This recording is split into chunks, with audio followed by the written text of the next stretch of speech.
A graph of the solutions of an absolute value equation is shown, and those are the red dots on the graph. Which absolute value equation or equations have these solutions? Select all answers that apply. So here on this graph, we're given information about the absolute value equation. We have this green X here showing the center, which is at 1.5.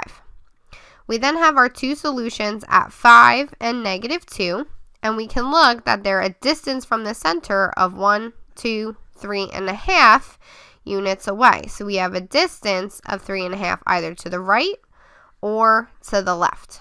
So then if we're following our model of the absolute value of x minus c is equal to d, we have the absolute value of x minus 1.5 is equal to 3.5, which is matching with answer choice A.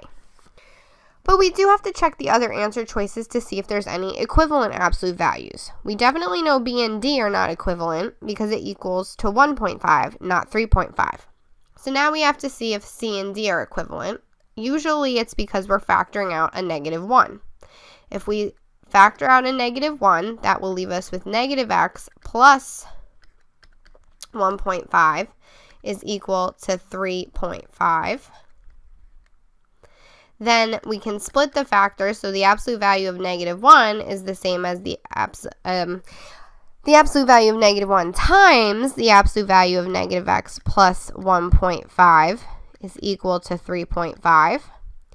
The absolute value of -1 is 1, and if we use the commutative property, -x plus 1.5 is the same thing as 1.5 minus x, which is now equal to 3.5 and the same as answer choice E. So our graph is matching up with choices A and E, those two absolute value equations.